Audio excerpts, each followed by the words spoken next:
every evening when the sun goes down. Get with my party and I begin to clown.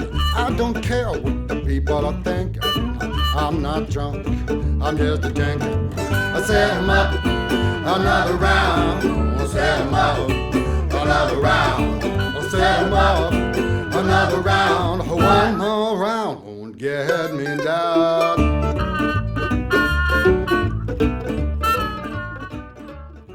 Hello and welcome to Drinking with Fear. My name is Pete Selby. I am the Fear, and I'm drinking this week with Mr. Ben Roper. Hello, Ben. How you doing? You okay? I am very good, actually. Very good. You sound very good. Very good. Very chipper today. Very chipper. And Wayne, all right?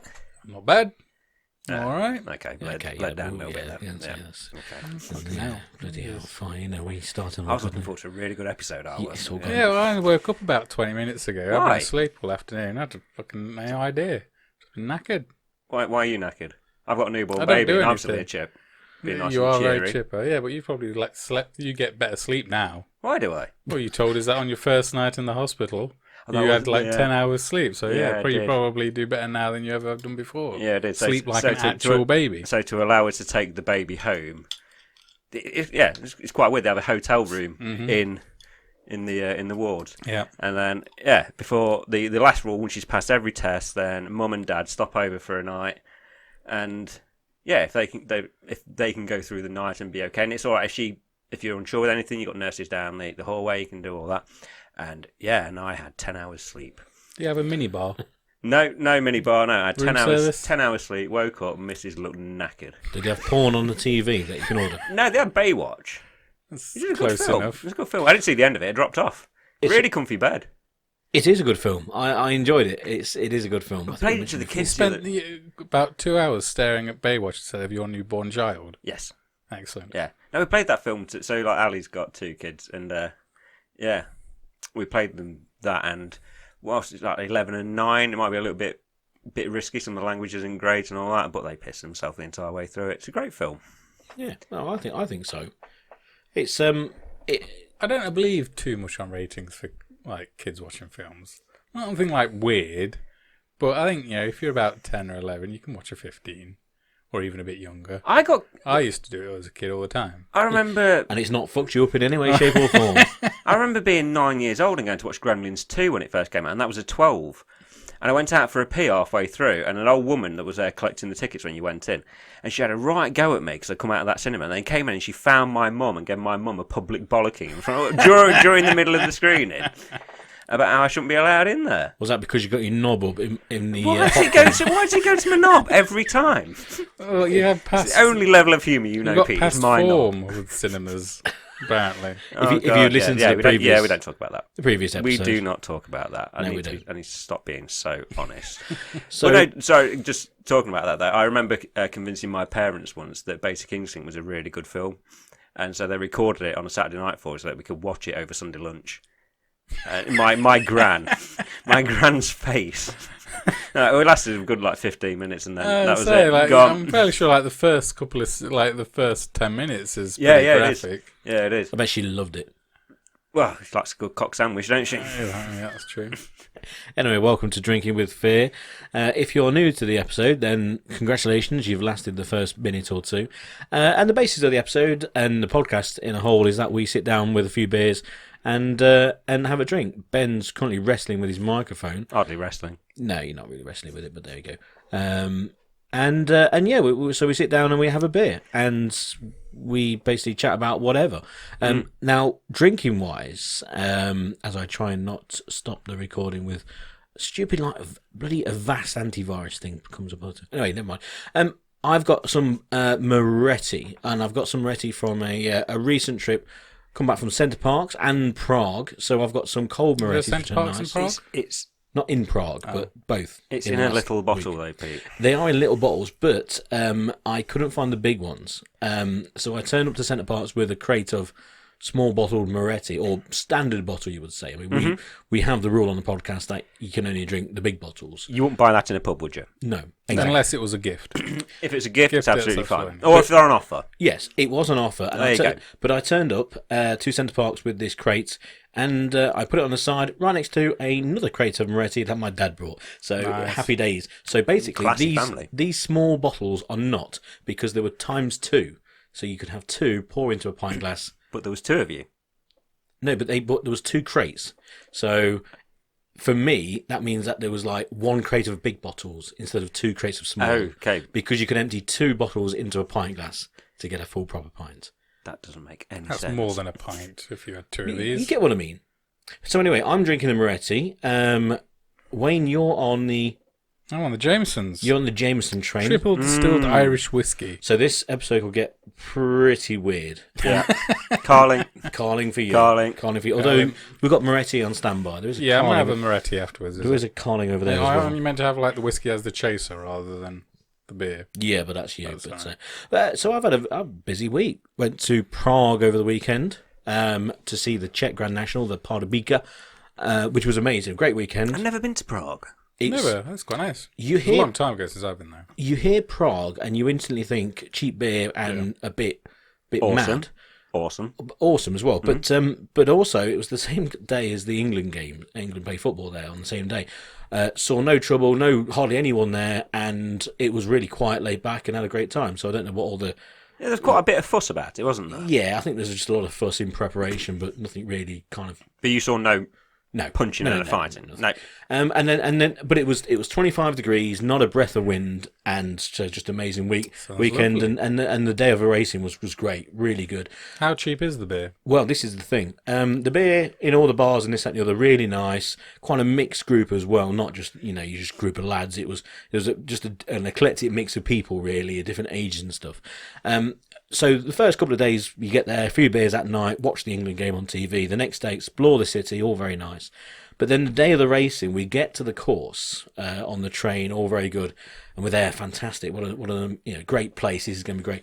And we find instead of having like 10 or 12 kind of food stands or food and beer kind of stands that you get normally at race courses or whatever, they had like 100. It's basically, if you want to set up a stall to sell something or sell food or beer, then you can just rock up and do it. Almost like a festival. Yeah, but you don't get free shit. So it was great. It was really well done. But there was this silver caravan, like a bullet silver caravan, Star Private one. You know that's going to be good.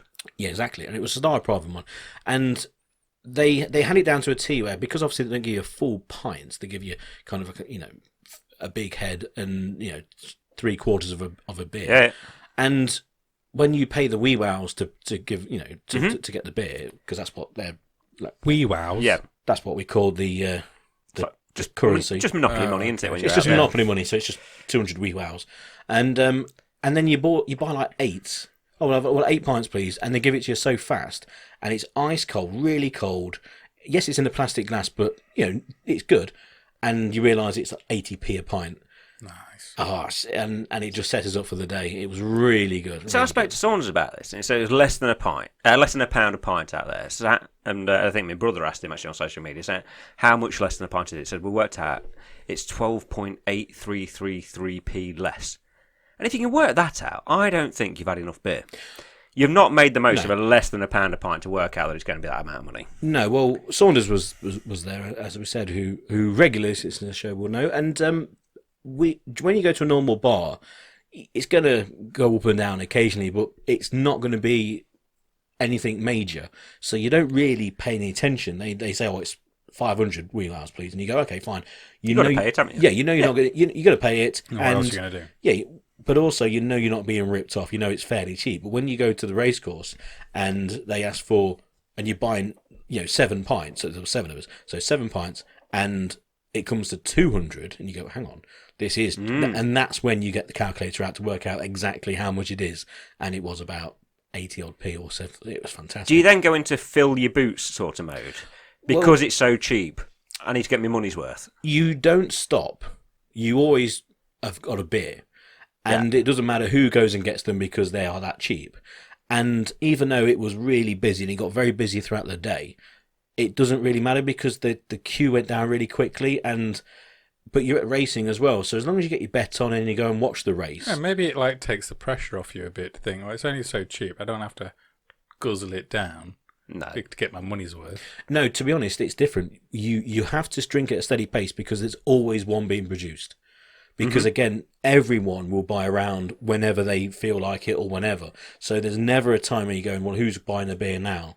Because It doesn't matter, it's 80p. someone always is, because it's fucking 80p and it's really good. But the whole trip was great, and then went to Centre Parcs, got back, went straight to Centre Parcs. How much was a pint there? Yeah, I think you paid the Yeah. just walked in Centre Parcs, and £7. the family were already upstairs, just about to do the quiz. And I went to the bar, and brother-in-law James, I'll get your beer, yeah. So I had a Star Proven, and he had an Estrella, and it came to £11.90. Yeah, it's fucking ridiculous, Centre Parcs. Jesus wept. But I can't believe you go every year. I think it's just a one-off thing. You go Centre Parcs, tick it off. Oh, I used to go quite a lot. It's good for family holidays. That's where I usually go. It's so fucking expensive, It though. is, dude. I've only been twice. This is the second time I've been, but my sister and I go all the time. So, but then again, if you've got friends who have got kids of the same age, and then one person will go, "Oh, we're going then. Do you want to go?" And I think it kind of steamrolls into end up going like 2 or 3 times a year, that sort of thing. Will you be going Butlins instead with your kids? Yeah. Yeah. Love Butlins. Do they still have the monorail at Butlins? What the fuck would I know? I don't know. You kind of sound like a person that would know. I ain't got kids. Do they have the train? Like you sit on a train that's actually, I hope so. actually like a car. Oh, I fucking love I like them trains. Butlins. Love Butlins as a kid. Well, I love a miniature railway, not like the really small weird ones that people have in the back gardens, but like one that you can actually get in and sit on, but it's a really like narrow kind of one. Yeah. I love them so much where when in my previous role I had to go to Ingle Mills to sort these shops out. Ingemels. And it says Ingle Mills. and I parked in a wrong town because I knew you could get one of these mini railways pretty much to the door of the shop in the other town. Oh, was it shop Yabba Dabba Doos? What? Yabba Dabba Doos. There's a really big shop called Yabba Dabba Doos in Ingemels. Scooby-Doo related? No, it's just a massive like wholesaler place. It's wicked. If you've never been, then do. It's great. You can get yourself a roast dinner, or you can get yourself like 10 CDs for £1. Wayne, you should Yabba Dabba do it. You should do it. Oh, Brilliant. dear. Brilliant. But very, very nice time. Nice and relaxed, and now we're doing the pod. What have you done this week? Oh, not a lot, mate. I've just been looking after my daughter. You've been looking Oh, I did, like for my first time, I was very happy about this. I got to park in the child and parking, child and parents parking spaces at Tesco's. Lovely. Great. Right out Is front. it that convenient? Yes, it is, mate. Did you have your kid with you? Yeah, I did. Walked out, flicking V's up at everybody as I walked out. I said, fuck you lot. Did you park sideways and just go like, I just literally don't give a shit anymore? No, just pulled up right next to the door, got out. Did you leave your kid in the window in the car, but just crack the window? No. No. No. How do I went people know you got a shopping. kid then? It was in my hand. You left the kid in the car to go and buy fags, didn't you? Yes. yeah, and a jazz mag. And You still get jazz mags? jazz mags. Are they still going? I'm sure they probably are. They're just petrol stations there. Maybe we'll check it out. Maybe that's how homework. I used to have a massive collection For of jazz mags. the next podcast, we've got to go buy a jazz mag. It's one of those redundant type things now, isn't it? Really. Oh, what does Joe Guest do for a living now then? She's got to be about 50 though, hasn't she? Yeah, I So suppose. specialist porn. That's what she does now. I Okay. presume. But it's a redundant industry. Yeah, I bet. Published porn. Published porn has to be it has to be because You who wouldn't buy buys it nowadays, would you? Isn't Playboy? I mean, I know Playboy wasn't exactly big And over they here. stopped doing Exactly. like nudity. That's what I was or about to something say. like that, yeah. Didn't it turn into? Concentrating on It's their always articles. been quite upper class porn, hasn't it? No, but it was still Playboy. porn. When I think now it's kind of turned into like GQ. Life. You can magazine, show bush, but yeah. you can't have legs open. Can't do that in Playboy. Oh right, so you can a little bit of snatch, but not dirty. Exactly, yeah. Very Classy upper, very, snatch. very upper class. I'm sure that's the editorial line that they go with. Just you can hint, but not lay it on the table. Yeah. I You can remember. lay it on a table, you just can't have the spread. Because it was a big thing in the States. Because Not like my pun. it was always about No. It was all about collecting everyone. Oh, you're the centerfold from March Yeah. '81, that sort of thing. It was their kind of tag of honor. No, I get it. I remember when my dad found my porn stash. I wonder where you're going with that. Yeah, Or just your drawings under your bed? No, I had drawings of many, dick. many. Used to go down the. Can you still like? Can you still what? What? I used to find them mainly by going up the woods, and then you would find after like a Friday or Saturday night there'd always be like discarded porn mags somewhere. I remember finding one once that had Jerry Halliwell in it. That was like it was the zenith. Wait, let's just reel back on this. You got your, and as you said about... I bought them from petrol stations. No. You said a couple of minutes ago that you had a substantial collection. Yeah, I did, yeah. Was it all found... Not all, products, but no. You could go up the woods and you'd always find discarded porn mags up there. Surrounded by needles and... Yeah, probably. Very, very sticky. Very non-hygienic, but yeah. I remember that, and I used to hide them underneath the sofa bed. And then... I didn't know this, but my dad had put my sofa bed up for sale. Oh. And then this lovely young couple came and collected it. And as soon as they picked it up and moved it away, there was like a stash of probably about 20 jazz mags underneath it. Look at this. My dad was Did so you have proud. a favourite publication? Men Only was my favourite. Men Only or Club. Wait. You had a porn mag called Men Only? Yeah, it was Just for dudes. men only. Oh, okay. It wasn't... Not just dudes. No, it wasn't. Didn't have dudes in it. They got the wrong title on that. Yeah. Do you want to read my Men Only? No, yeah, with respect, and it's nice that you can share that information with me, but no, it's all right, to be honest. I mean, to be fair, you probably say, do you want to borrow my jazz mag? And he's like, don't really like jazz. No, don't particularly care for jazz. So you used to have school rhythm and blues. Exactly. You used to have magazines then that you found from the woods. Like I had some, yes. Were they literally all 67-page editions that you could only turn 4 pages worth? Yeah, yeah. Oh my god. Was it? I mean, this is weird. Again, I've got to stop talking about these things. That's weird. At some point, that's pretty fucked up. Heaven forbid, like in the next... It sounds like the start of a Stephen King novel. Possibly. A kid goes down to the woods in Maine. And... Heaven forbid, in a few years' time, I cop it, and my daughter sat there and said, "Oh, I only know him now from his YouTube clips." All she's got right now is, "I wanked in cinemas. I used to get jazz mags from up the woods." She ain't going to like her dad, is she? I need to stop doing this sort of shit. She won't have to listen to the podcast not to like her dad. Yeah, okay. We used to go down to the train lines, and I used to get the jazz mags. You don't have the same friends when you were 12. What was that? Stand By Me. Okay, fair enough. Jesus. I'm there.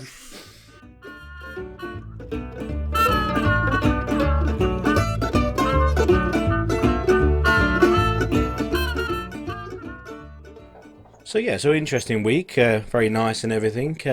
But there was one thing that was brought to my attention by you, Ben, actually. Oh yeah. On the old Facebook and that, there was one story that you found from the BBC. Actually, it was a family, Wayne, who spent 9 years in a basement, were discovered by police in the Netherlands after their eldest son turned up in a local pub, reports say. And the family was waiting for end of time. Yeah. So they made their own little bunker. Settled down in there, waiting for everything to blow over. They can carry on living, but one of them just got bored. Yeah, Fuck it, if you're waiting for the end of the time, do it in a fucking pub. Well, no, they spent 9 years in the cellar. They spent 9 years in the cellar. Decided, I've had enough, lads. This lad's just gone. I mean, let's just say he was 9 at the time, and after 9 years, he's now 18, and he's just gone. Fuck it, I want to go to the pub. It's my birthday. Yeah, fuck you. But what happened 9 years ago in 2010 that meant I don't know. What led them to believe? Do you know what? I think it's close.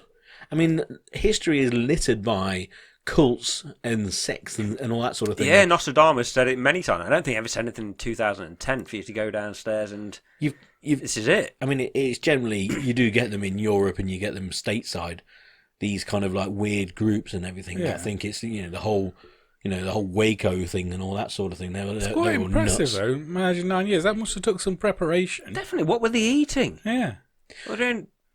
Just tin beans all the fucking time. Well, he turns up in the pub, has 5 pints. He said he'd not been to a barber's, had a shave or anything. Sat there, necked 5 pints down him, and somebody started talking to him, saying, "Yeah, we're in There's a farmhouse down the road. I've been underground for 9 years. Well, all that they've been there 9 years. The family, I'm guessing, are all saying like, don't go outside It was because just it's all the going to dad. go. Just the dad, I think. Yeah, but he did well to convince his dad. Like, can I just go to the pub once? Though? Like, all right, just open the doors. I'll let you out. Just be back by 12. Yeah, exactly. Before the world ends. And then snitched on everyone. Do you think that there was some kind of like red flag warning type things before they bunkered down in the bunker? Do you think they were on like an episode of Extreme Couponing where they got loads and loads of supplies? Yeah, because, I mean, it must have been a pretty impressive little bunker if you can survive 9 years and get all 9 years worth of food and drink down there. And the plumbing, I mean, yes. unless I was like shitting in a corner the whole time, because that wouldn't be great. But also, what about the locals in the area? It's like, I've not seen Jeff for a while. Well, there was a quote from the postman, wasn't there? There was a quote from the postman in the article. He went, yeah, no, it is a bit weird. I've not delivered to them for 9 years. So, yeah, I've noticed the ad, but now you mention it. That is a bit weird. Maybe they were just still getting deliveries, and they were just... I don't think they did. I don't think they did. Just cheeky Dominoes. Yeah. It's really quite bizarre. It is weird, but again, I just kind of think like, is it just that lad who's been kept in the basement, and everyone else has been just having a good time, and it's and eventually just turn around and go like, fuck you. It's just the best practical joke ever. Yeah. Like, all right, it's bedtime, everyone. Let's all go to our separate rooms, and then they just go upstairs. What a threat though, as well. So, end of the world. End of the world if you go out there. Or do you reckon he's got an older brother who's just paid a real prank? And he's my younger brother. He's fucking gullible, right? You tell him anything, and he's told him like, do you know what? It's the end of the world, and the kid's gone, oh bloody hell, you have to stay in the basement, and he just has for 9 years, and the parents are just like, look, he doesn't want to come out. You can't tell your mum and dad. Oh no, he just doesn't want to come out. He's homeschooled and everything, and then eventually he's gone, do you know what? I think I've had the bloody wall poured over my eyes big time here. He would have had to have asked his dad or his mum for a tenner, so I could go to the pub. That's a good point. How did he pay for his 5 pints? He set up a tab. Well, maybe he's turned up in the pub and gone, and everyone's gone, oh, fucking hell, we'll stick with Jeff. It's Jeff. I used to go to school with him. Do you want a beer? Yes, I fucking do. Yeah, I've got a story to tell you. Yeah. Or maybe it's a bit more sinister, and he's actually kept them all trapped for 9 years and got them like Stockholm syndromed. What? Stockholm syndrome. You have a stroke halfway through that one, mate. And he's like, I'm going to get found out. I'm going to make this story up saying, oh yeah, I've only got out myself, but my family are still down there. Oh yeah. I think we've gone a bit too kind of... bit dark. No, not dark enough, I think. It could be really fucked up. It could be one of these weird kind of... people Fritzl things. It could be a Fritzl thing, basically. Yeah. I mean, that term now refers to Fritzls. that. Yeah. It could be that. I mean, we've gone a bit soft. It could actually be the guy is a complete psychopath. I don't think people give Fritzl enough credit for his DIY skills. To be fair, when we first opinion. walked in here, I felt this is a bit Fritzly, this room. What, Drinking with Their Studios? Yeah. Why? We walked in and it's all black panelled with all the soundproofing and stuff. I did kind of wonder if we were coming back out. I didn't think that. Thank you, Ben. Thank you. Pete's not the biggest of fellas. Well, he is big in certain ways, but he's not the biggest. I think I could overpower you. You struggled to pick up like a 4-stone bag of stones the other week. I picked up about 30 of them. I saved a life. You said it was the heaviest thing you've ever picked up. I saw her this week because after what we were talking about with me saving my neighbour's knife. Did she listen? Well, I don't think she does, but I just realised I haven't actually seen her. So I was like, well, maybe she actually has. It really did fuck her up. But no, I saw her. I saw her pottering around. So I can confirm that she's still going. I think that fact that she survived it's probably now 6 weeks after the event. I think that's now, if she does drop dead any minute, I still it's can not say... on your conscience. No, I think I can officially say I've saved her life, even though 6 weeks later she dropped dead. I think I can safely say. What if she would have been alive if she'd managed to have that bit of exercise to keep her heart going, and you've ineffectively Definitely. killed her. Yeah. I don't think there's any medical kind of science that could prove that lifting all those bloody things at her age would actually keep her going. But there we go. I don't know, man. But what would happen though if that sort of thing happened on your road? So like you've got some neighbours who you don't really talk to. You're a bit vague on what their name is. You've lived on the road for a while, and all of a sudden you don't see them, but they don't move house. I don't think I know any of my neighbours. No, that's probably a good thing. What do you, in terms of them knowing you, not the other way around, what do you do? So you haven't seen the Smiths for a while, for like 6 months. Have we got a build-up of milk bottles out the front of the house and the alarms going off and the grass is growing, that sort of thing? No, but you spoke to the postman and he mentioned, yeah, they don't get any post anymore, or I've never seen them anyway. And then you see the But they milkman. do have a lot of apocalypse literature posted. Yeah, and I've seen the milkman, and he says, yeah, I've not seen them in 6 months either. When do you get to the point where you go, hang on, I need to start doing something about this? Never. Never. That's a good point. Yeah, leave it by. They must be really boring people. But I want to miss them. But do you then go, I'm going to start to try and stake them out to see if I can see them, Burb style? Okay. See where we're going now? Yeah, you could build up some kind of story. Do you start saying, look, there's this family, and start the rumour going round to try and flush them out? What rumour? They're just not there. It's just been proved. Look, there's people who get locked away and then go to the pub after 9 years. That's fucked up. You got the whole Fritzl thing. That's what people are automatically going to jump to. I've not seen them down the train lines getting jazz mags for a while. That's normally when I see them. But no, I just thought that was it's massively fucked up.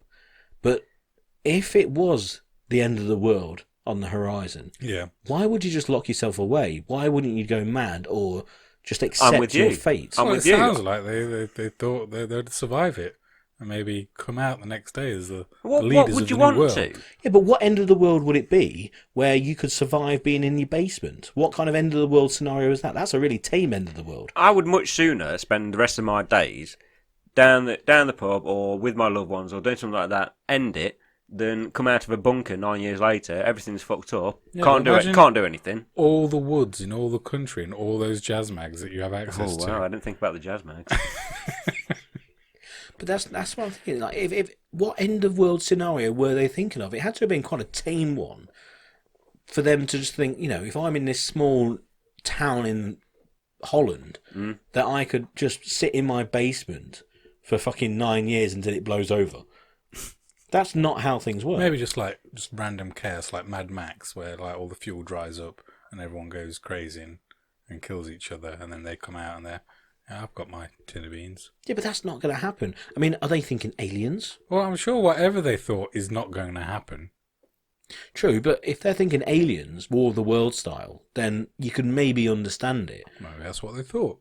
Yeah, but what kind of thing triggered them? I don't know, mate. I want to know. I don't know. Do you think we should go and visit the town? Louis Theroux sort of. Louis style, Theroux style. Yeah. We could Do a record. podcast from their basement. Maybe it's turned into like a tourist attraction now. Maybe the neighbours are starting to charge people to go around their back garden to peer over and have a look. Maybe it was all just a tourist trap This is where for the exact reason. this is where Jeff crawled out from behind the hedge and he walked over to the Dog and Duck and ordered his star of ramen. Do you think if the end of the world was on the horizon now, Yeah. we would do a podcast from our basement? Yes. A live episode? Do it. Definitely. Yeah. I'm Would- built for that. Would you want to be locked in the basement with Wayne? God, no. No, I wouldn't. Because the one thing you know that he won't do is that bring any booze. Yeah. No, that's true. I do keep forgetting to bring booze. Well, I say forget. Yeah, you fucking do forget. Yeah. You fucking bloody idiot. But no, I think that this story can run and run. I think there's more to it. And if they do think it was aliens, then I just think they're missing the trick. Because I would want to be one of the first people to actually meet Front them. and centre. Yeah. Exactly. I want to be the first person to meet one, not the person who hides away. And if it all goes You want to be tits that up- girl on Independence Day who's on the top of the skyscraper and saying, No, "Come not on." her. Not The one that was in Saved by the Bell. I ain't got a fucking clue. Yeah, she was in The Saved by college years. The college years. She Yeah. was in Saved by the Bell. The college Great years. series that was. The one that had Are the they welcome remaking home. that? What, Saved by the Bell college years? Yeah, I think they get I the really doubt original it. cast back together. But I don't see what Dustin Diamond's going to do, because he went a bit weird, didn't he? Yeah, he went a bit weird. He had his sex tape, didn't he? He did then stab someone. Yeah. He did stab someone. Mm. Yeah, but that makes it even Zach better. Morris became like really like hench action star. Did he? Yeah. In what? He's done a couple of series, like TV series, where he's like an FBI agent or something, and he's massive, and he's like a kung fu dude. Oh, wow. Very cool. So AC Slater, he's Dancing with the Stars. yeah, he does AC that. Slater. Elizabeth Berkley, she does really bad sex scenes. Oh, that's a controversial statement. They're amazing. She, That- as Pete once said, it looked like she put her finger in a socket. Yeah, that's what's amazing about it. No, yes, AC Slater, who was in his 40s because we played the birthday game on. Was he in his 40s during Saved by the Bell? He's in his 40s, tart. He's still in his 40s now. Oh. But like we were doing the birthday game in the Centre Parcs where you guess the ages of people. The Richard Osman podcast, which is very good. You want to listen to it. And it's only half an hour long. And basically they ask people, how old do you reckon so-and-so is, whose birthday it is this week. And you get points for it. We could do that. That sounds like a fun game. We could do that. It's actually really good. And an AC Slater. But the best thing is when they say a person's name and the person who has to guess first has no idea who they are. So they go, 28, and it turns out they're like a 75-year-old actor or whatever. That's really good. But no, AC Slater was like 47 or something. No way. Oh yeah. People age. Breaking He news. doesn't. He looks Breaking exactly. He news. looks exactly the same as he did in. But in how Saved by old the were you Bell. when Saved by the Bell was? What, 13, 14? 13? Yeah, he's probably in his 20s. I'm only 38. I suppose 9 years. That's- Yeah. Well, in the new Yeah, maths ain't my strong point. Yeah. in the new Jay and Silent Bob film, they the two stars of the original in like 2001, the two stars of the film that they were trying to get stop made was Jason Biggs and James Van Der Beek. So Dawson's Creek. Yeah. Dawson Dawson. himself and American Pie. and American Pie, Jason Yeah. Biggs. And then in the new one, which is out in the next few months, I think they're it's come and gone. well, it's out. When it's released in the UK, there's a screenshot of them two who are. The premise of the film is basically they're remaking that film, so they're remaking the film to stop them again, basically. And them two are stood there like in this press conference announcing the film, and you've got Van Der Beek, who looks now in his 40s, and he looks like he's in his 40s, and Jason Biggs looks exactly the same as he was in American Pie. It was fucked up. It's really fucking weird. I'd like to pet you before I go. I'll be back tomorrow night so we can drink some more. I don't care what the people are thinking. I'm not drunk, I'm just a drinking. I said more, another round. I said more, another round. I said more, another round. One more round, get me down.